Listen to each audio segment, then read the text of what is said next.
Aleluya, te adoramos, Jesús. Gracias por tu misericordia, Dios. Gracias, Señor, porque hoy nos permites estar en tu presencia.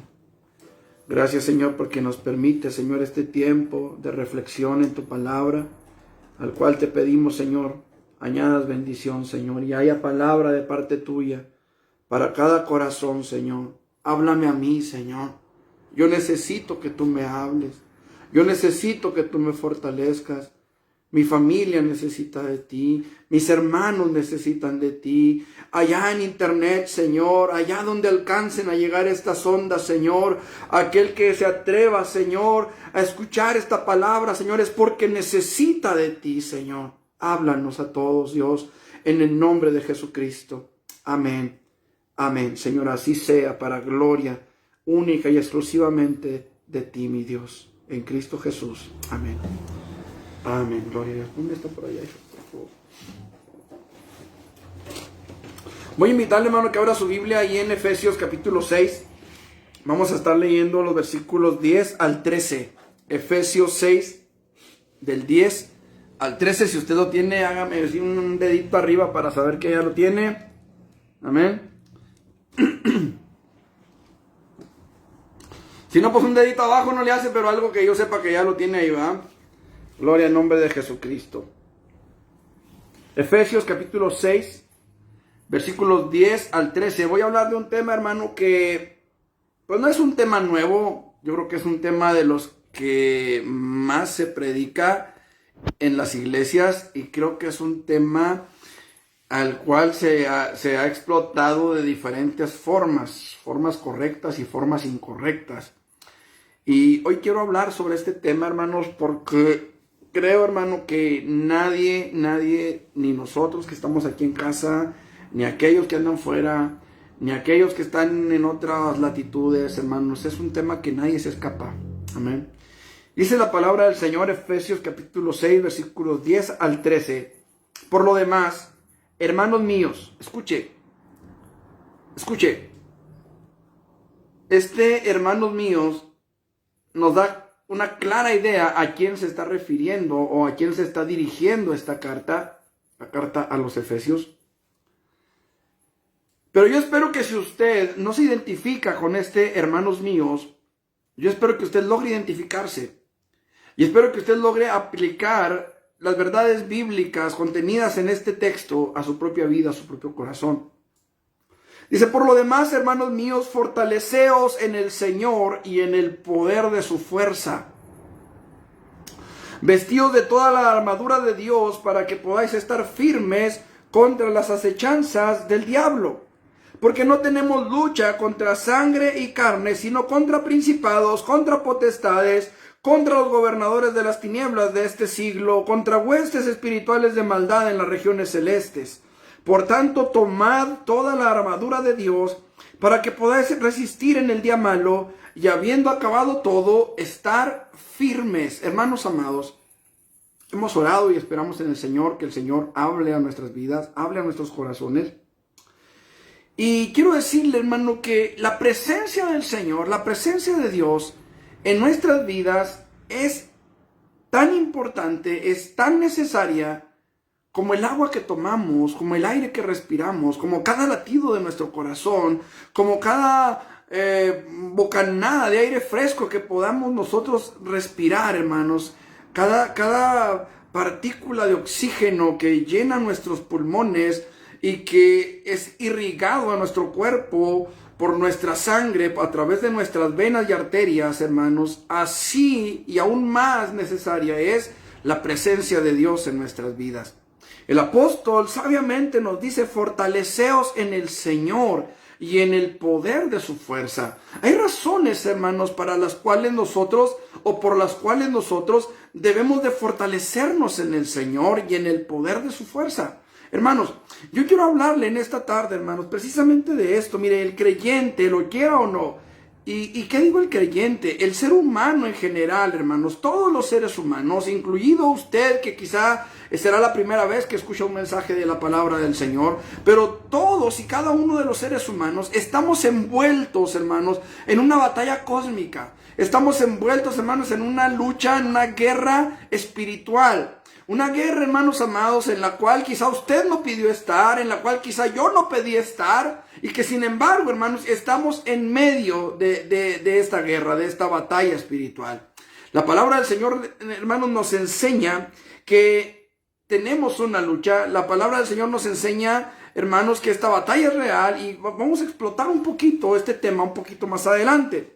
El asunto es, hermanos, que existen dos poderes muy superiores al hombre. Escuche esto que le voy a decir. Hay dos poderes muy superiores al ser humano. Uno más superior que cualquier otro, muchísimo más grande, muchísimo más espectacular, si usted así lo quiere llamar, muchísimo más poderoso, y ese es Dios. Pero no debemos olvidar, hermanos, que el enemigo de Dios, el enemigo de nuestras almas también, es poderoso, es fuerte, es un enemigo formidable. Y escuche, no le quiero dar gloria, ni alabanza, ni adoración al enemigo de nuestras almas de ninguna manera. El Señor lo reprenda. Sin embargo, hermanos amados, debemos reconocer que no somos tan fuertes, que no somos tan poderosos, que no somos tan inteligentes como para hacerle frente por nosotros mismos. El asunto es, hermanos amados, es que estamos en medio de una batalla. Y el hombre que no esté fortalecido por el poder de Dios sucumbirá en esa batalla, aunque no esté involucrado directamente, aunque no esté metido en la batalla. El hombre que no esté fortalecido en Dios, hermanos, no logrará llegar al otro lado, no logrará vencer en medio de todos los ataques que el enemigo pueda lanzarle. Porque escuche esto,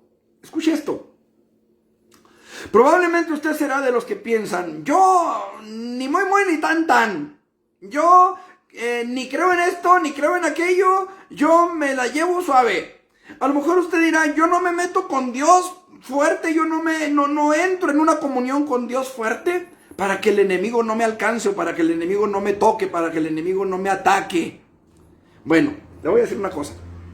El enemigo, si usted se acerca, si usted busca a Dios, si usted pretende acercarse y esconderse en Dios, si usted hace lo humanamente posible por acercarse al Señor, el diablo lo va a atacar a usted, y el diablo va a atacar a su familia. Eso es real. Pero déjeme decirle una cosa: si usted no busca acobijarse bajo la sombra del Altísimo, bajo el amparo del Omnipotente, Satanás lo va a atacar igualmente. Aquí la diferencia la hace la presencia de Dios en nuestras vidas, el poder de Dios en nuestras vidas, el que Dios pelee por nosotros en esta batalla y no contra nosotros. No es lo mismo pelear del lado de Dios que pelear sin Dios. No es lo mismo pelear del lado de Dios que hacernos al lado del enemigo, hermanos amados. Qué importante es entonces que el creyente esté siempre fortaleciéndose en Dios. Este es el tema de este mensaje: fortaleceos en el Señor siempre. Y quiero decirle que el creyente necesita, para vencer, estar, hermanos, siempre en dependencia hacia Dios. Siempre el hombre que quiera vencer en la tentación, el hombre que quiera vencer al enemigo, el hombre que quiera, hermanos, ser libre de pecado, ser libre de tentaciones, ser libre para la gloria de Dios, tendrá que fortalecerse en Dios. Y quiero que veamos, hermanos, a la luz de este pasaje, por lo menos 3 razones por las cuales el hombre necesita fortalecerse en Dios. Especialmente, hermanos, el creyente, el que ha creído en Cristo. ¿Por qué necesita fortalecerse en Dios? La palabra es clara, hermanos, y fíjese bien cómo dice la palabra del Señor. Versículo 12. Ahí tenemos la primera razón. Porque no tenemos lucha contra sangre y carne. Hermano, tu lucha, tu batalla, tu confrontación no es con tu esposa, no es con tus hijos, no es con tu esposo, no es con tu jefe en el trabajo, no es con los compañeros de trabajo.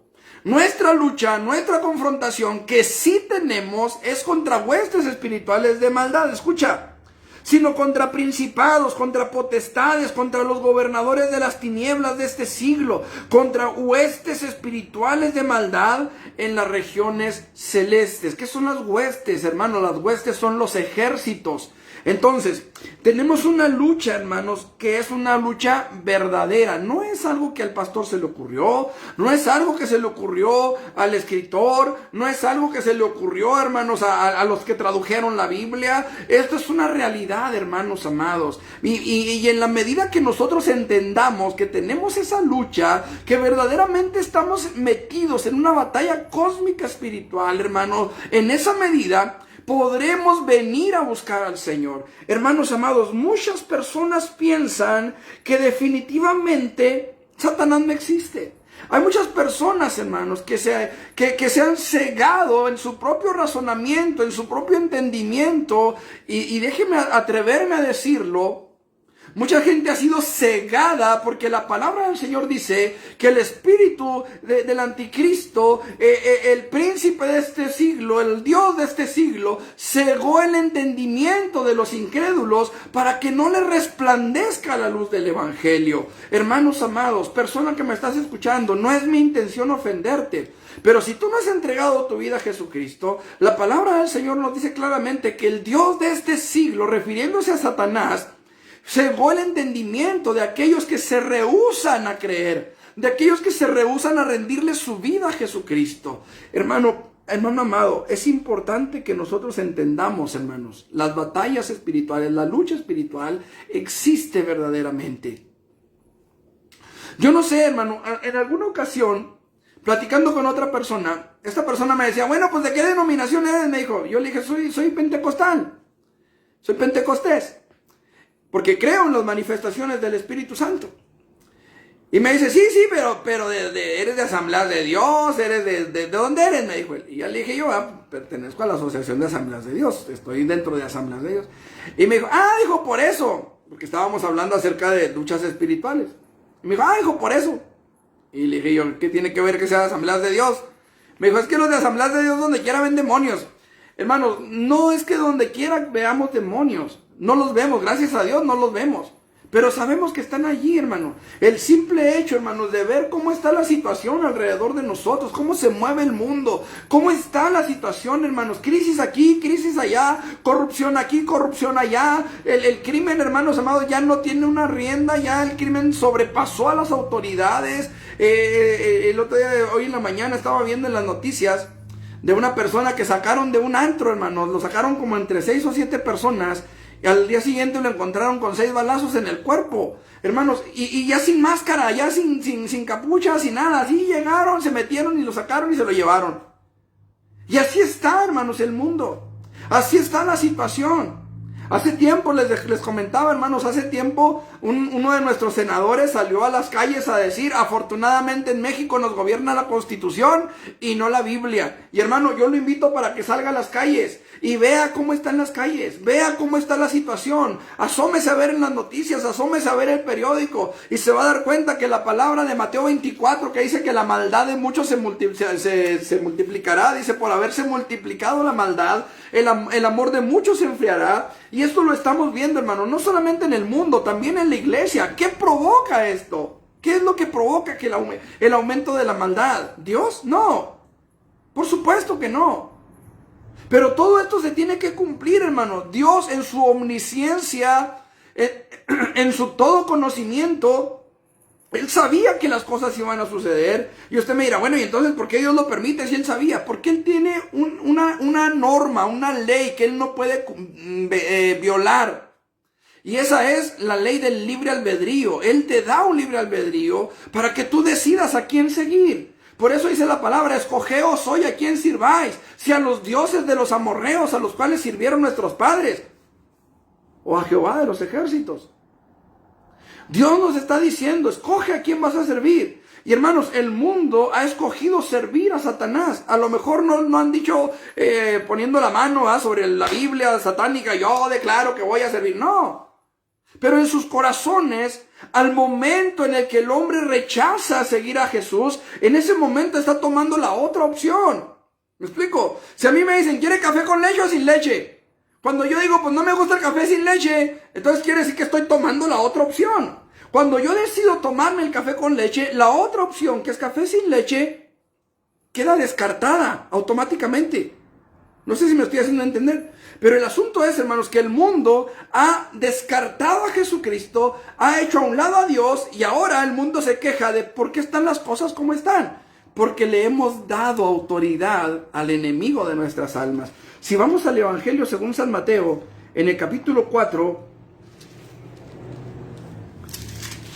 dice la palabra del Señor de la siguiente manera. 4:8. Otra vez le llevó el diablo a un monte muy alto y le mostró todos los reinos del mundo y la gloria de ellos. Y le dijo, todo esto te daré si postrado me adorares. Hermanos, el diablo, hermano, tiene autoridad sobre el mundo. El diablo tiene autoridad sobre el mundo. Aquí estaba tentando a Jesús. ¿Sí? Estaba tentando a Jesús. Pero Jesús le dice, o el diablo le dice a Jesús, que después de mostrarle todos los reinos del mundo y la gloria de ellos, él le dice, todo esto te daré si te postras y me adoras. ¿Qué es lo que el mundo busca, hermanos? ¿Qué es lo que la gente busca? ¿No busca más poder? ¿No busca más control? ¿No busca más dinero? ¿No busca más autoridad? Hermanos amados, estamos viendo cómo el enemigo se ha ido metiendo, hermanos, en las altas esferas de gobierno. Cómo el enemigo, hermanos, se ha ido metiendo en la situación del mundo, hermano. Vamos a Lucas.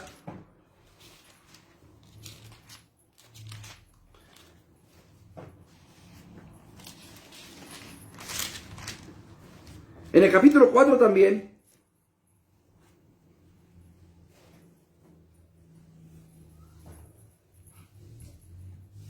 En el versículo 5. Y dice la palabra, y le llevó el diablo a un monte alto, o a un alto monte, y le mostró en un momento todos los reinos de la tierra. Y le dijo el diablo, a ti te daré toda esta potestad, escuche, toda esta autoridad, y la gloria de ellos. Escuche, porque a mí me ha sido entregada, y a quien quiero la doy. ¿Quién se la entregó? Nosotros. ¿Cuándo? En el Edén. ¿Sí me estoy haciendo entender, hermanos? Hay una lucha, hermano. Hay una lucha verdadera. Hay una lucha real.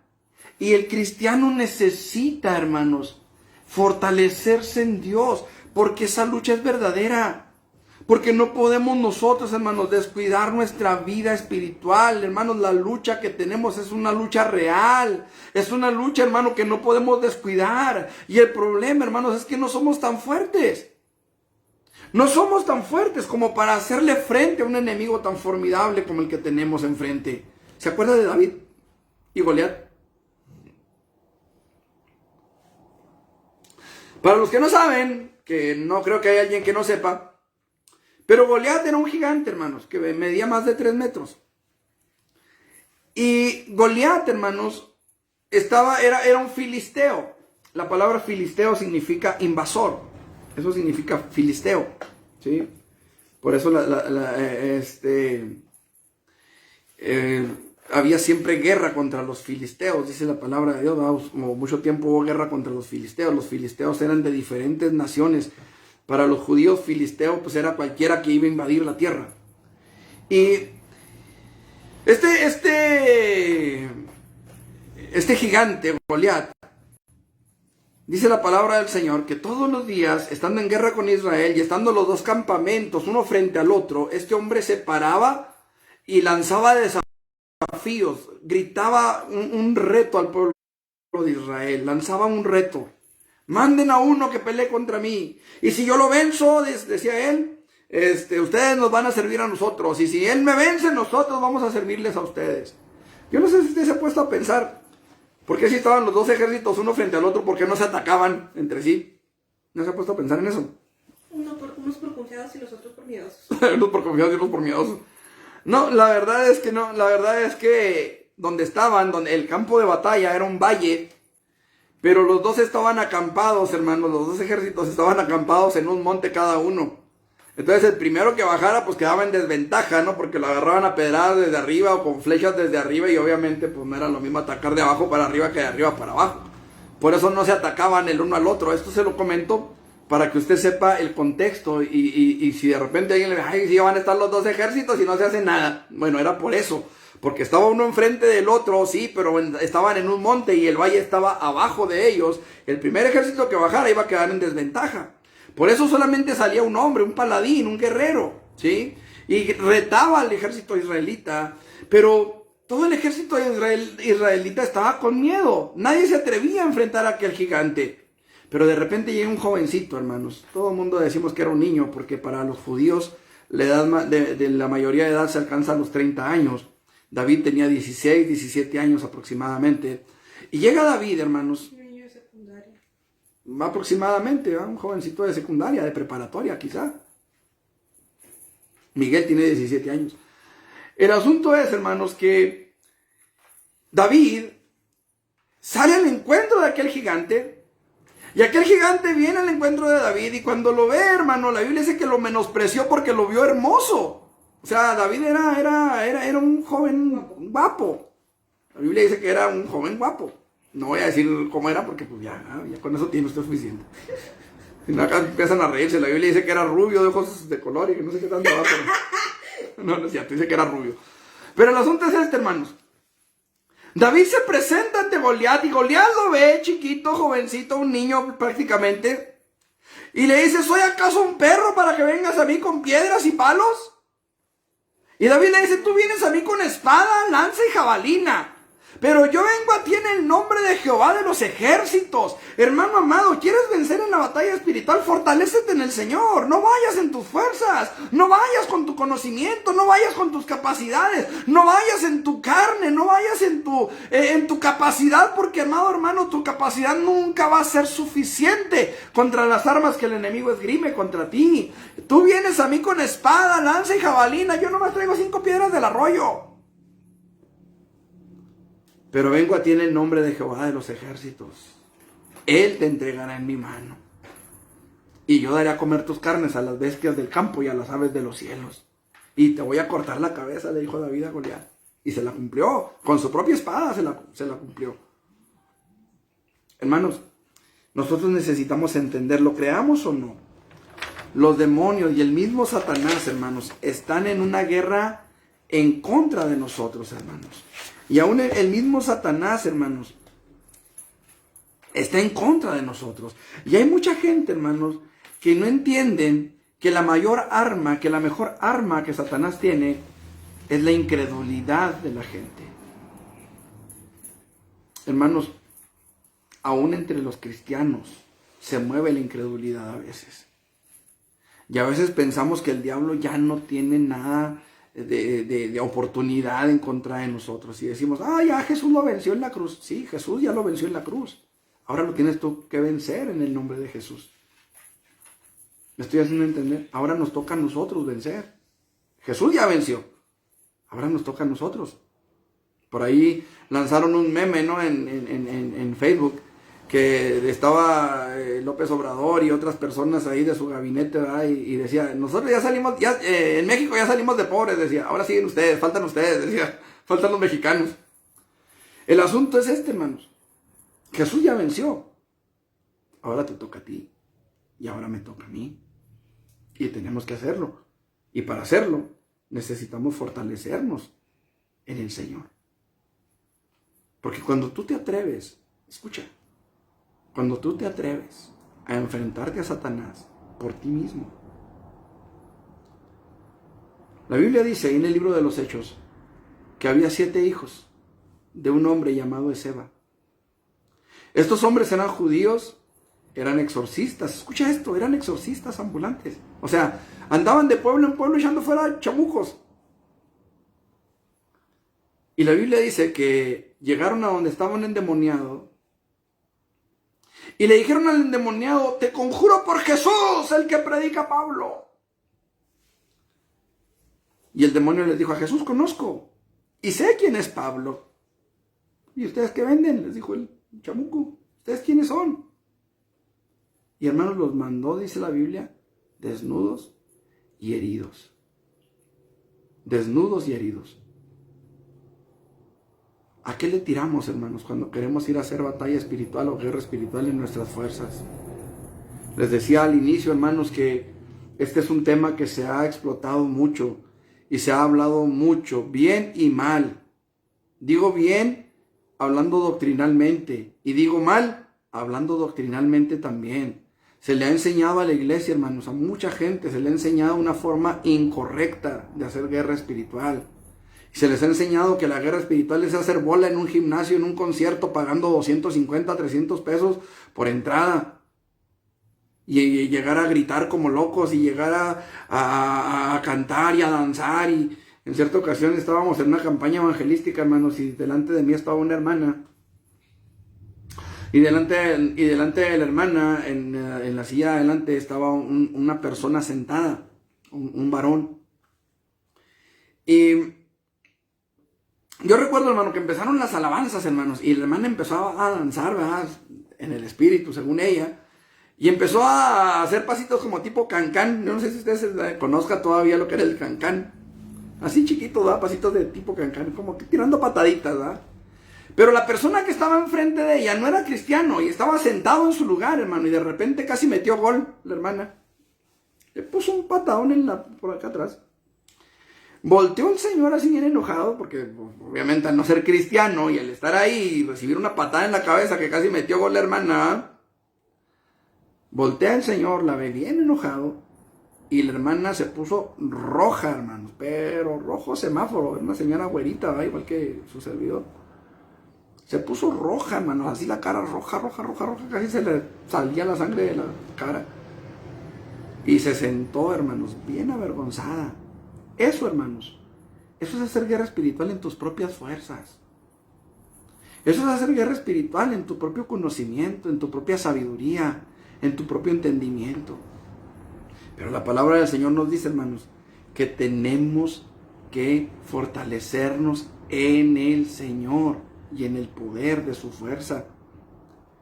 Miren, hoy nos encontramos gente que se burla de cosas que no entiende. Y parte de eso, hermanos, se debe en gran medida a las películas de Hollywood. Hollywood se ha encargado, hermanos, de mitificar la realidad de los demonios, la realidad de Satanás. Películas, hermanos, en los que la gente va y disfruta de la adrenalina, del susto, del miedo, pero salen del cine y dicen, puras mentiras. De eso se han encargado, hermanos, las películas, de eso se encargan las películas, de sensibilizar, escuche, de sensibilizar, no de hacer sensible a la gente, sino de desensibilizarla, desensibilizarla. Gracias. Entonces, muchos piensan que son inmunes a los ataques de Satanás porque no creen en él. Pero yo le invito para que si usted es de los que no creen y por eso piensa que porque usted no cree está a salvo, ok. Yo lo invito para que se salga aquí a la 20 de noviembre o a la Pacheco o a la Independencia, cierre los ojos y diga, yo no creo en los carros. Y atraviésese la calle. Así, a ojos cerrados. ¿Acaso usted no cree en los carros? ¿Qué le va a pasar? Nada, porque usted no cree en los carros. ¿Me explico? Párese en la vía del tren. Cuando escuchen, párese en la vía del tren. Y cierre los ojos y diga, yo no creo en los trenes. El hecho de que usted no crea en algo no lo hace desaparecer, hermano. Persona que me estás escuchando, el que tú no creas, no lo hace desaparecer. Eso es una realidad. Mire, tenemos que entender, hermanos, que Satanás, hermanos, no conoce la misericordia. Nosotros conocemos a un Dios de misericordia. Yo conozco a un Dios de misericordia, que ha tenido misericordia de mí, que me ha lavado de mis pecados, que me ha sacado de la basura, de la cloaca en la que yo estaba, hermanos. Dios me sacó de esa cloaca. Hay un canto, hermanos, que a mí me encanta, y la verdad es que lo he escuchado pocas veces y no me lo sé. Quisiera podérmelo saber, pero esa alabanza dice, hay un canto en mi ser que los ángeles no cantan, redimido, soy lavado con la sangre de Cristo. Eso es algo, hermanos, es un privilegio el poder conocer a Jesucristo. Conozco a un Dios de misericordia, pero Satanás ha sido homicida desde el principio. Juan capítulo 8, 44, así lo dice. Él ha sido homicida desde el principio. A él no le interesa a quién daña. Su afán es simple y sencillamente dañar. dañar a la familia, dañar al hombre en general, dañar a la mujer en general. No importa en lo que creas religiosamente hablando, no importa la edad, no importa el sexo, condición social o preferencias políticas. Satanás, hermanos, se ha puesto como meta exterminar al ser humano por ser la corona de la creación. Fíjese que una vez una persona me preguntaba, bueno, ¿y por qué Satanás siente ese odio por el ser humano? O sea, pues ¿qué le hicimos? Bueno, nosotros no le hicimos, a nosotros nos hicieron, nos crearon, con ciertas características que Satanás quería para él, pero que no se le concedieron. La Biblia dice, hermanos, que Satanás quiso ser igual a Dios, pero no se le concedió. Y cuando Dios hizo al hombre, Dios dijo, hagamos al hombre a nuestra imagen y conforme a nuestra semejanza. Algo que Satanás quería para él, pero que no se le dio. Satanás quería autoridad y poder, pero Dios le dijo al hombre, sojuzga la tierra, puebla la tierra, llena la tierra y gobierna la tierra, gobierna sobre los animales, gobierna sobre la tierra. Algo que quería Satanás, pero que no se le dio. No era para él. Oiga, hermano, pero si acabamos de leer ahí en Lucas que a él se le entregó. Sí, nosotros se lo entregamos, pero Dios no. En el Génesis, usted encuentra, hermanos, el Edén perdido. En Apocalipsis, encontramos el Edén recuperado, hermanos. Y no por nosotros, sino por Jesús.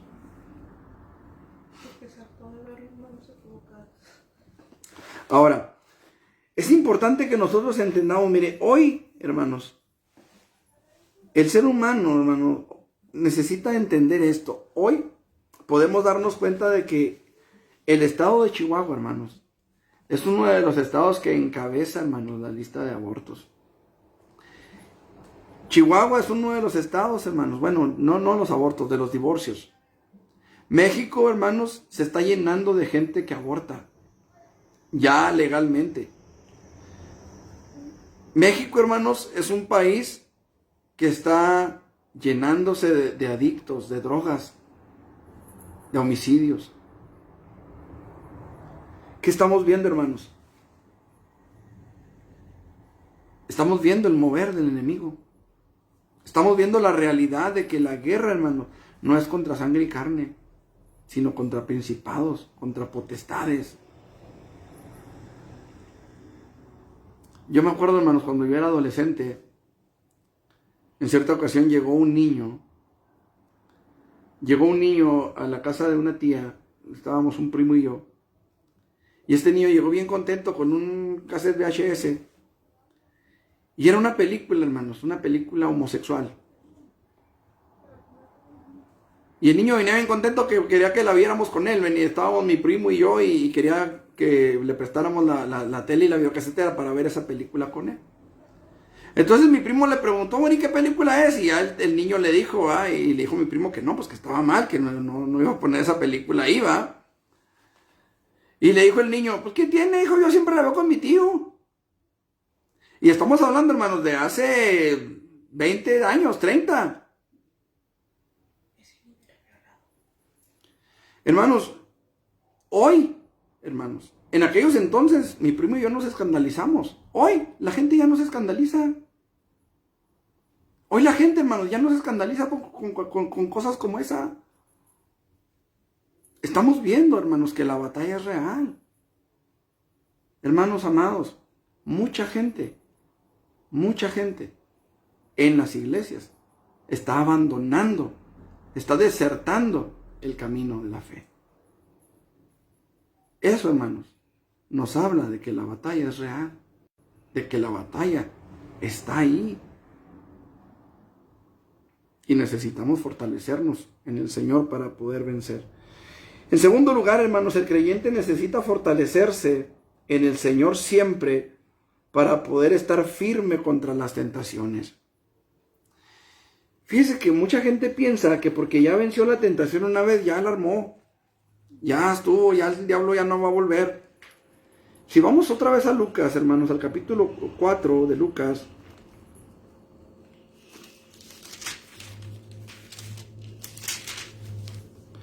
Dice la palabra del Señor en el versículo 13, Lucas 4:13. Y cuando el diablo hubo acabado toda tentación, escuche, se apartó de él por un tiempo. Escuche esto, hermano. Escuche esto. Cuando el diablo hubo acabado toda tentación, escuche, toda tentación, se apartó de él por un tiempo. ¿Qué le quiero decir con esto, hermano? Muchas veces pensamos que Jesús venció en la tentación en el desierto y ahí terminó todo. Y no, hermanos. Dice que el diablo se apartó de él por un tiempo. ¿Qué quiere decir? Que terminándose ese tiempo, Satanás volvió a atacar, Satanás volvió otra vez a intentarlo. Satanás vuelve otra vez y otra vez y otra vez y otra vez, hermanos. ¿Cuántos creyentes, cuántos cristianos, hermanos, han sido derribados porque en algún momento de su vida entregaron su corazón a Jesucristo y de repente en un abrir y cerrar de ojos la tentación llegó fuerte, los derribó y ni cuenta se dieron cómo, ni cuándo, ni por qué? Yo les he comentado ahí en el templo, me ha tocado escuchar testimonios de personas, ¿verdad? Que no, yo iba con mi pastor y echamos fuera demonios y oramos por los enfermos, hicimos esto, hicimos aquello, hicimos allá, hicimos acá y de repente ¿dónde quedó el hermano? Allá en el mundo.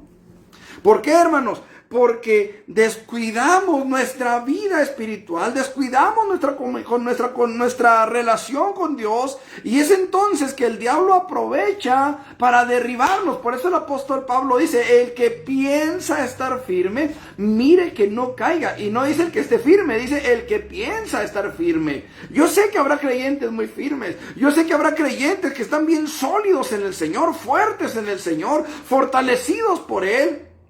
No te descuides. No te descuides. ¿Por qué? Porque en el momento que menos lo esperes, en ese momento el Satanás puede llegar y tratar de derribarte.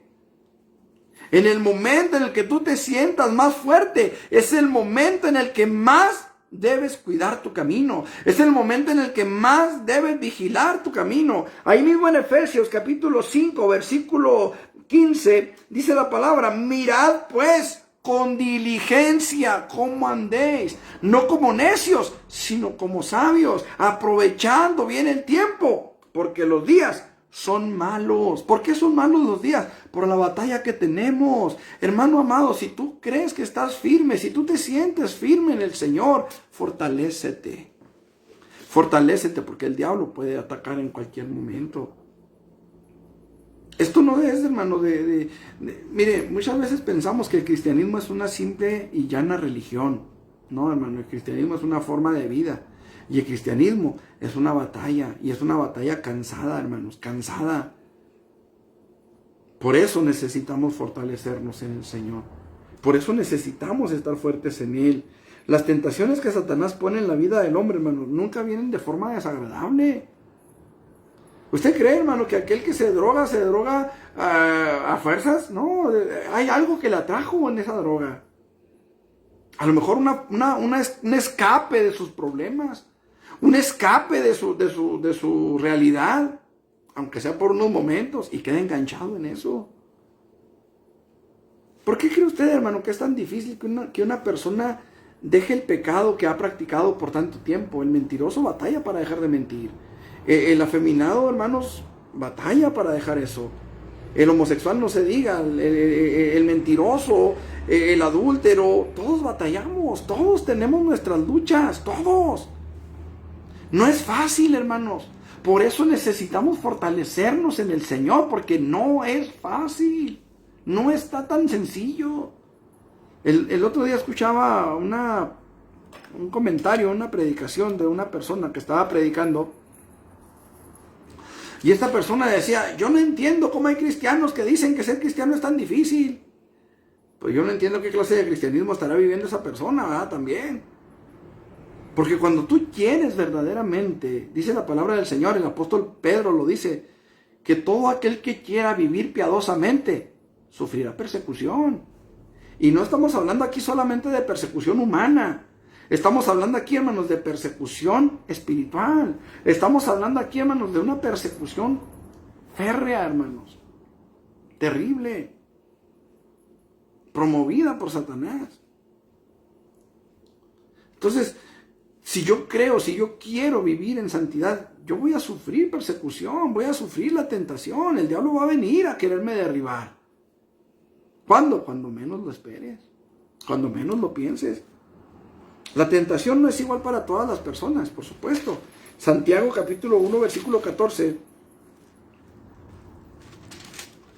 Santiago 1:14 dice la palabra del Señor de la siguiente manera: sino que cada uno es tentado cuando de su propia concupiscencia es atraído y seducido. Entonces la concupiscencia, después que ha concebido, da a luz el pecado, y el pecado, siendo consumado, da a luz la muerte. Entonces, cada uno es tentado cuando de su propia concupiscencia, de sus propios pensamientos, de sus propios deseos, de sus propios anhelos, de su propia carnalidad, es tentado. Por eso dice también la palabra: no os ha sobrevenido ninguna tentación que no sea humana. Porque todas las tentaciones tienen que ver con la naturaleza caída del ser humano. Perdón. Algunos serán tentados con el alcohol, otros con las drogas. A lo mejor al que es tentado con el alcohol, las drogas, ni por aquí, hermano. No le funciona al Satanás, no le funciona. Pero al que se droga, al que va tras de la droga, a lo mejor el alcohol no lo afecta. Hace tiempo me tocó platicar con una persona recién convertida. Bueno, no recién convertida, ya tenía 1 año, 2. Y me decía el hermano: oye, hermano, fíjate que me estoy dando cuenta de una cosa, me decía. Sí, le dije: ¿qué te estás dando cuenta? Y me dice: cuando recién me convertí, dice, yo siempre acompaño a mi esposa al súper a hacer las compras, a Soriana, al súper, a la tienda que corresponda, ¿no? Dice, pero cuando recién me convertí, dice, pasábamos cerca del área de los vinos y licores, dice, y los ojos inmediatamente se me iban hacia los vinos, hacia los licores, hacia las cervezas. Dice, y cuando no pasábamos por ahí, cuando no pasábamos así cerquitas de los vinos y licores, dice, que andábamos acá en frutas y verduras o en otra parte, de todas maneras los ojos se me iban hacia allá, dice, hacia donde estaban los vinos y licores, dice. Y de repente empecé a notar que ya no, dijo, que ya no se me iban. Dije, pues qué padre, dije, qué bueno, que ya no. No, dijo, ya de un tiempo para acá, dijo, yo creo que ya vencí, dijo. Pues gloria a Dios, qué bueno. Y de repente, ¿y el hermano dónde estará? ¿Quién sabe dónde estará el hermano? Pues allá andaba en las cantinas otra vez. ¿Por qué? Si ya había vencido. Porque la tentación, hermanos, siempre va a estar a la puerta. Y por eso necesitamos fortalecernos siempre en el Señor. Ustedes hacen entender, hermanos. Yo espero que sí me esté entendiendo. La tentación, hermano, es cruel. Es cruel la tentación. Satanás nos conoce, hermano. Sabe de qué pata cojeamos. Sabe de dónde el Señor te sacó. Y para resistir la tentación, hermanos, se requiere de una gran fortaleza, porque hay una gran presión que se ejerce sobre el que es tentado, hermanos. Quiero llevarlo, hermano, a Génesis. Génesis 39.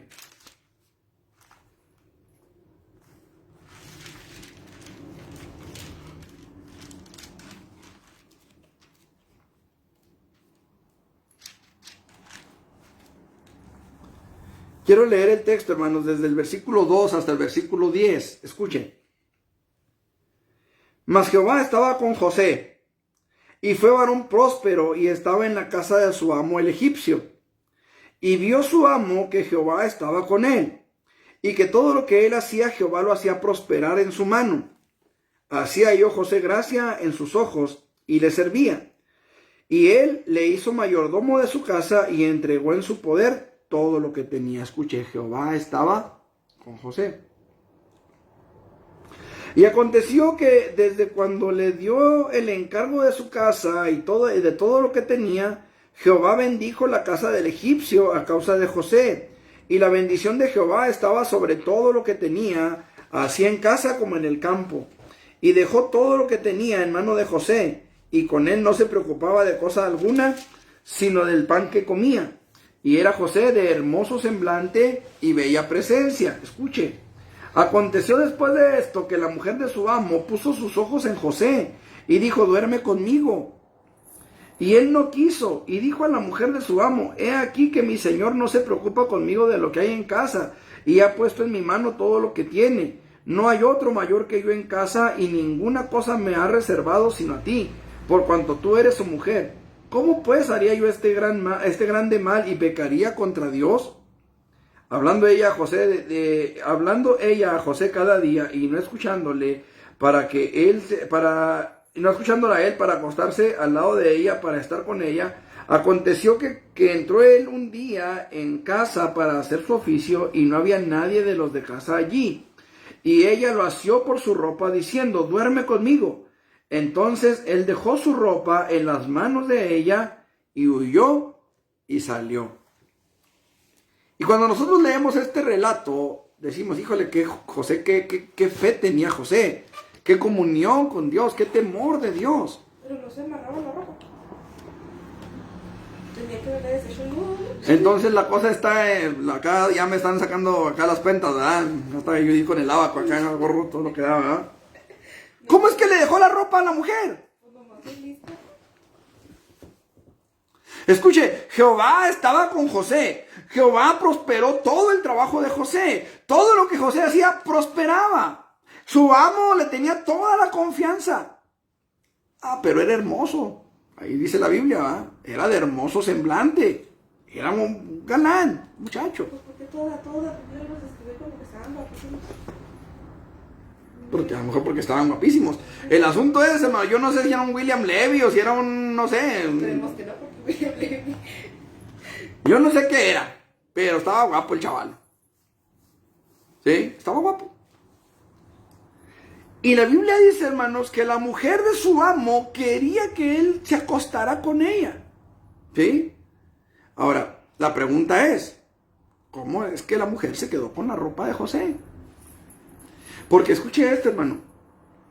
Cuando la Biblia nos dice que esta mujer presentó la ropa de José delante de su amo. O sea, delante de Potifar.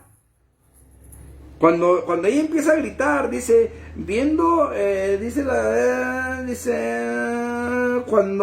versículo 13, cuando vio ella que le había dejado su ropa en sus manos y había huido fuera, llamó a los de casa y les habló diciendo, mirad, nos ha traído a un hebreo para que hiciese con nosotros, burla de nosotros.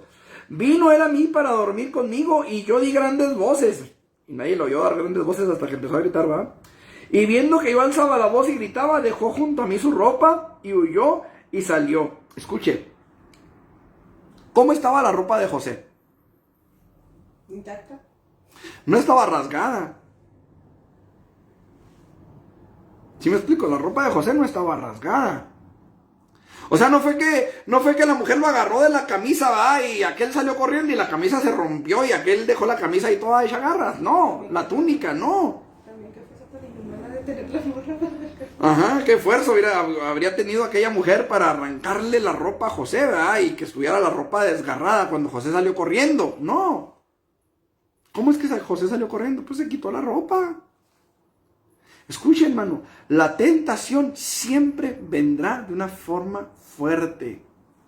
A lo mejor sutil, pero no es lo mismo llegar sutil que sin fuerza. ¿Me explico? Hay una presión que el enemigo ejerce sobre el espíritu del hombre, sobre el alma del hombre, para que el hombre caiga. Ahora, no quiere decir que el diablo te force a hacer algo. Él te presenta la tentación, tú decides si la tomas o no. Porque así te puede acusar más a vos. Exacto. O sea, el diablo no te puede ir a acusar delante de Dios diciéndole a Dios, mira, lo obligué a que... No, él va a decir, mira, él hizo eso. ¿Sí me explico? O sea, el diablo no va a llegar allá con Dios a decirle, mira, le puse una pistola en la cabeza para que agarrara la cerveza, para que agarrara la caguama, para que agarrara aquello, para que hiciera esto. Pero no, el diablo va a decir, mira, él lo hizo. Yo le dije que lo hiciera si él quería. Y él quiso. Yo le dije, voy a dejar estos 20,000 pesos aquí, tú sabes si los agarras. Ajá. Entonces, es importante que nosotros entendamos, hermanos, para poder resistir la tentación, hermanos, hay una fuerza, hay un poder inhumano que está allí ejerciendo presión sobre el cristiano, sobre el no creyente, ni se diga. Por eso necesitamos fortalecernos en Dios. ¿Sí me estoy explicando, hermanos? Por eso, porque la tentación que viene, hermano, no hay ninguna tentación que no sea humana. Todas van a ser conforme a tu naturaleza. Toda tentación que venga va a venir conforme a tu naturaleza. Por eso, porque va a venir conforme a tu naturaleza, tú necesitas ser revestido de la naturaleza de Dios. Necesitas revestirte del Espíritu Santo. Necesitas fortalecerte. Fortalecer tu comunión con Dios. Y finalmente, hermanos, el creyente necesita fortalecerse en Dios para poder resistir en medio de los problemas que a veces llegan también. Ahí mismo en Efesios, en el capítulo 6, versículo 13, por tanto, dice, tomad toda la armadura de Dios para que podáis resistir en el día, ¿qué? Malo. En el día malo. Y habiendo acabado todo, estar firmes. ¿Sabe usted que muchos creyentes, hermanos, se retiran del Evangelio? Porque antes de venir al Evangelio no tenían problemas. No había luchas. No había dificultades. Yo les testificaba hace unos días ahí en el templo, no sé si recordarán, de una persona que yo conocí cuando yo recién llegué a la iglesia. Esta persona, pues quería casarse, ¿verdad? Y andaba buscando una mujer cristiana con la cual casarse, pero no encontraba, y no encontraba. Finalmente él decidió apartarse del camino del Señor y se apartó de la iglesia. Un día, después de algunos años, me lo encontré. Y platicando con él me decía, no, hijo, desde que dejé de ir a la iglesia soy bien feliz. Necesitamos, hermanos, fortalecernos en el Señor.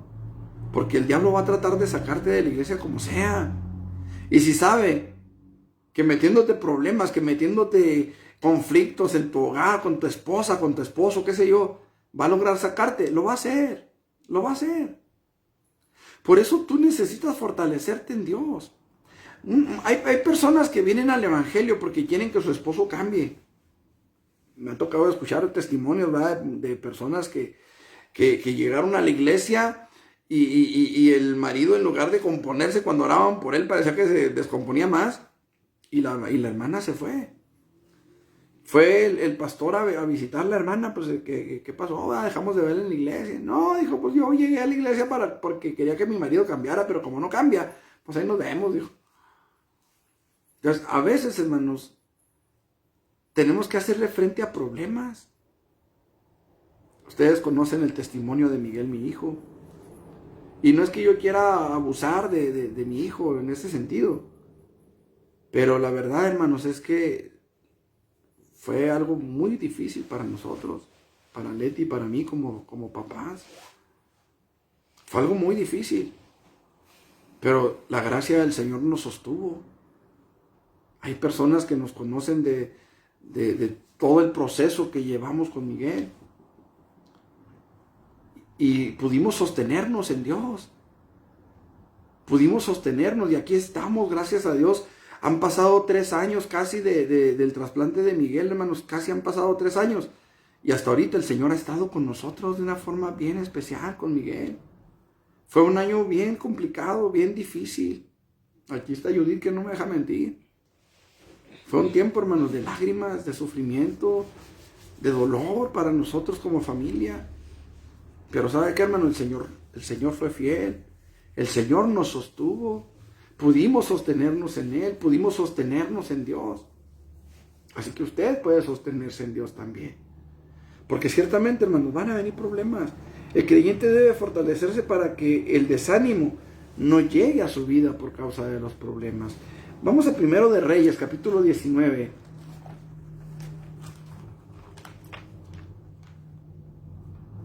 Primero de Reyes, capítulo 19,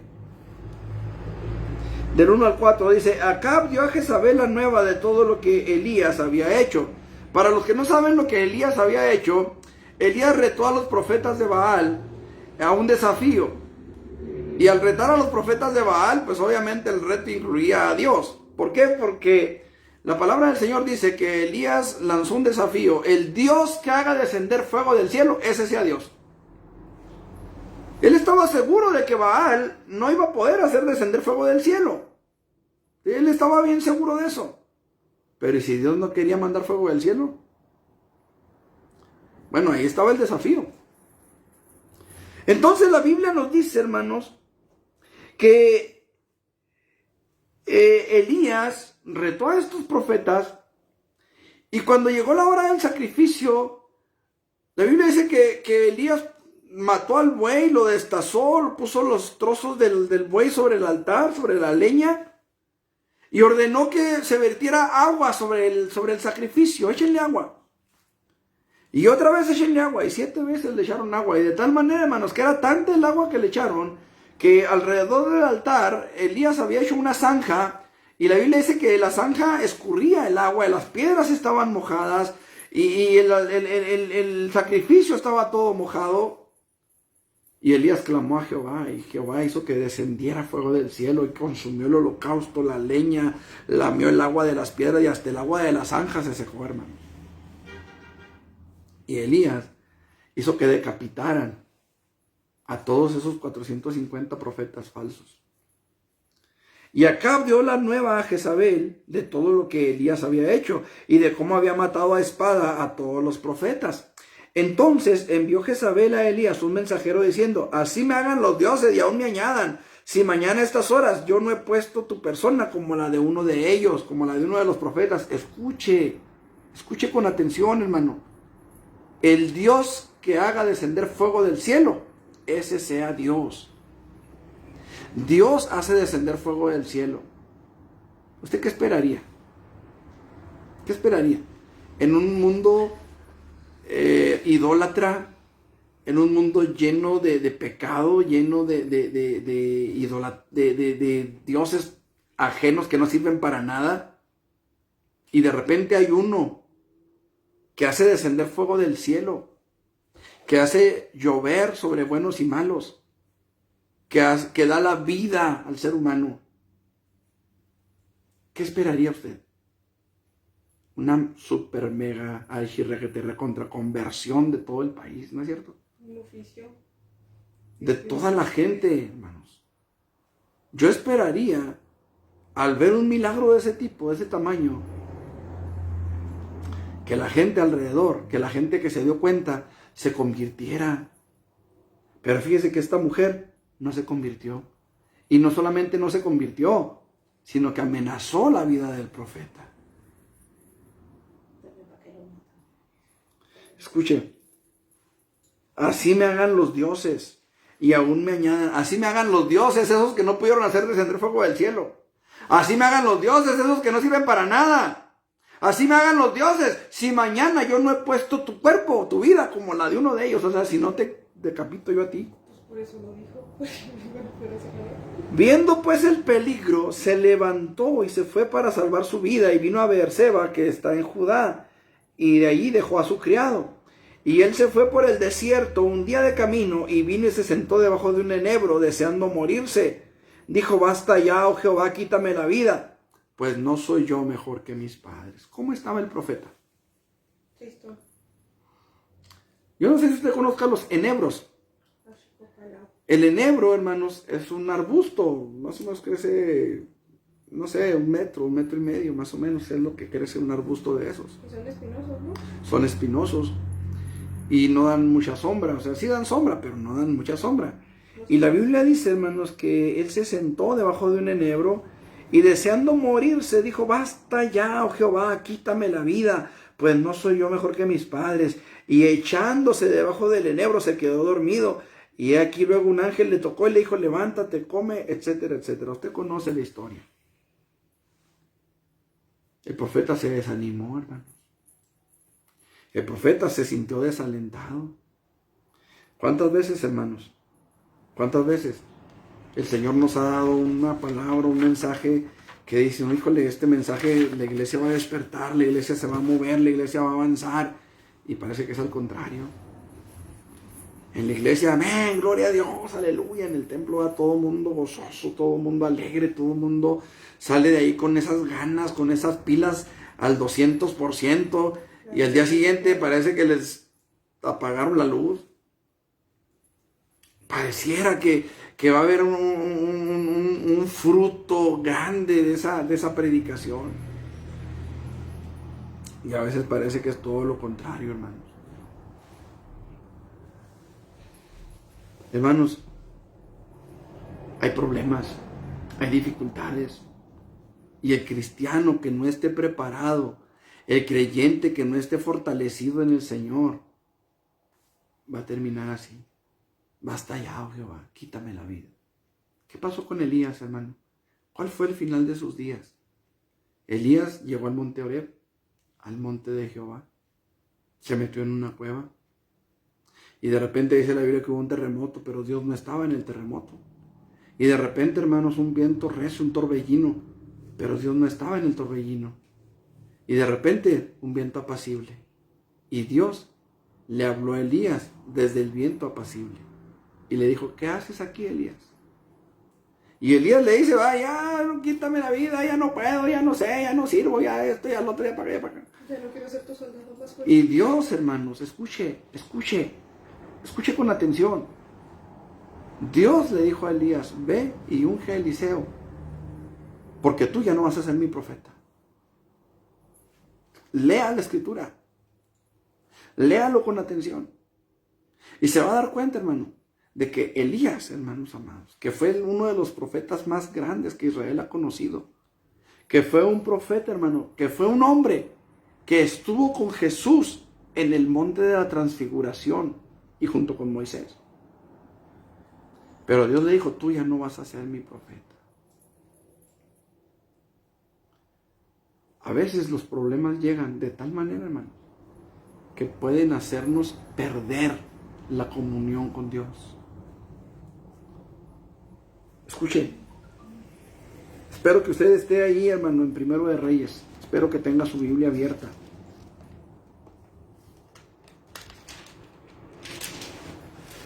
Dice la palabra del Señor, versículo 5. Y echándose debajo del enebro se quedó dormido. Y he aquí luego un ángel le tocó y le dijo, levántate, come. Escuche, lo tocó un ángel. Entonces él miró y he aquí a su cabecera una torta cocida sobre las ascuas y una vasija de agua, y comió y bebió y volvió a dormirse. Y volviendo el ángel de Jehová, escuche, no es que regresó el mismo ángel. El que vino en segundo lugar fue el ángel de Jehová. Y dice, le tocó, diciendo, levántate y come, porque el largo camino te resta. Se levantó pues y comió y bebió. Escuche, hermano, lea con inteligencia. Lea con inteligencia, hermano. Vino un ángel y le dijo, levántate, come y bebe. Y la Biblia dice que Elías comió y bebió, pero no dice que se levantó. Dice que comió y bebió y se volvió a dormir. Escuche, lea con inteligencia, hermano. Versículo 7. Y volviendo el ángel de Jehová la segunda vez, lo tocó diciendo, levántate y come, porque el largo camino te resta. Y dice, se levantó pues. ¿Cuál fue la diferencia? Pues que se levantó. La diferencia fue, hermano, el toque del ángel. Primero fue un ángel, luego fue el ángel de Jehová. Y entendemos, hermanos, por las escrituras, por el contexto escritural, que el ángel de Jehová es el Señor Jesucristo. Entonces, no basta con ir al templo, no basta con tener una vida religiosa, necesitas llenarte de Jesús. Necesitas fortalecerte en el Señor. Esto hizo la diferencia. Se levantó pues y comió y bebió, y fortalecido con aquella comida caminó 40 días y 40 noches. ¿Se fija qué diferencia?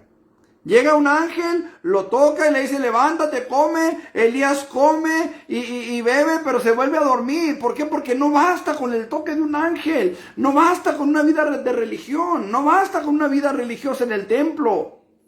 Es necesario el toque de Jesús. Vino la segunda vez el ángel de Jehová, lo tocó y le dijo, levántate, come porque el largo camino te resta. Elías se levantó y comió. Y fortalecido con aquella comida, no la del primer ángel, la del segundo, se levantó y caminó 40 días y 40 noches. Esa es la diferencia. Esa es la diferencia. ¿Van a venir aflicciones a tu vida? Sí, sí van a venir. Van a venir problemas, van a venir angustias, sí, va a venir todo eso. No lo vamos a poder evitar. Pero al estar fortalecidos en Dios, hermanos, vamos a poder seguir adelante. Vamos a seguir caminando. Vamos a llegar a la meta. Siempre, siempre, siempre de la mano de Dios. Solos no vamos a poder. Solos no. Todo lo puedo en Cristo que me fortalece. Fue la brillante conclusión a la que el apóstol Pablo llegó. Todo lo puedo en Cristo que me fortalece. Yo quiero invitarte, hermano, para que tú puedas llegar a esa misma conclusión. Yo quiero invitarte a fortalecerte en Dios. A que hagas un altar ahí en tu casa. Y no me refiero a un montón de imágenes. No me refiero a un lugar ahí donde vayas a hacer un sacrificio. No. Me refiero a un lugar donde tengas comunión con Dios. Ahí a un lado de tu cama. En un sillón, en una silla, en la cocina. No sé. No sé. Eso lo tienes que definir tú. Pero haz un altar donde puedas orar a Dios. Donde puedas buscar de su gracia. Donde puedas llenarte y fortalecerte en Él. Es lo único que nos va a ayudar a ti y a mí a seguir adelante. A no caer. A hacerle la guerra al diablo. Es lo único.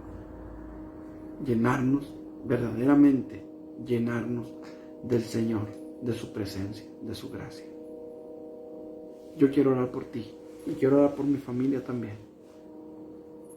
Y pedirle a Dios que se glorifique en nuestros corazones. ¿Qué te parece si cierras tus ojos ahí donde tú estás?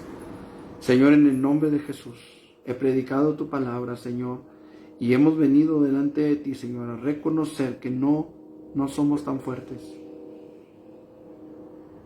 que te necesitamos, que necesitamos el mover de tu Espíritu Santo en nuestras vidas, que necesitamos que tú te glorifiques en nuestros corazones, Señor, y tu Espíritu de gracia llene, Señor, de fortaleza, de poder de lo alto, Señor, nuestras vidas. Ayúdanos, Señor, para que tengamos el poder para vencer en esta batalla espiritual que tenemos por delante, Señor. No queremos ser derrotados, no queremos ser derribados, nunca más, Señor. Ayúdanos para que podamos sostenernos en ti. En el nombre de Cristo Jesús. Muchas, muchas gracias, Señor, porque sabemos que tú estás con nosotros y no contra nosotros. Que tú estás por nosotros, a favor de nosotros, Señor. En el nombre de Jesús, gracias te damos. Amén. Amén, Señor. Hermanos, pues nada más les comento. Ya no traigo el otro teléfono, hermanos. El teléfono de Temesa ya no lo traigo. Nada más traigo el mío, el personal. Si usted no lo tiene, para que lo anote, es el 295-1354. El 233-3350 ya no lo traigo yo, ya lo trae un compañero. Entonces, para que por favor, hermano, ya no, si tiene algo que decirme, pues ya me llame directamente a mi teléfono personal. Ya no tengo yo el teléfono de la empresa. Este viernes, hermanos, por razón de las muletas, vamos a tener nuestro culto aquí en casa, o sea, por internet, vaya. Así que, pues, yo espero que sí nos acompañen en la oración. Amén. Avísenles a los que puedan, hermanos. Yo sé que no todos tienen internet. Algunos me contestan las llamadas, algunos no. Entonces avíseles a los que pueda que no va a haber culto el viernes en el templo. Va a ser por internet solamente, mientras tengamos que usar las muletas. El culto del domingo sí sigue en el templo. La reunión de jóvenes el sábado a las 5 de la tarde también vamos a suspenderla esta semana hasta que tengamos la facilidad de moverme. Pero con el favor de Dios vamos a retomarlo en cuanto yo pueda tener la movilidad que necesito. Entonces, para que por favor les avise a los que puedan, ¿verdad? Que vamos a suspender el culto no es culto, el estudio de los jóvenes, y vamos a tener solamente la escuela dominical y el culto dominical en el templo. Lo demás, hermanos, va a seguir por internet mientras recupero la movilidad que necesito. Dios me los bendiga, mis hermanos. Espero en el Señor que esta palabra sea de edificación para sus vidas. Y los esperamos el viernes a las 7 de la tarde por este mismo medio. Dios los bendiga, Dios los guarde. Y pues en Dios haremos proezas, hermanos, y Él hollará a nuestros enemigos. Salmo 60:12. Dios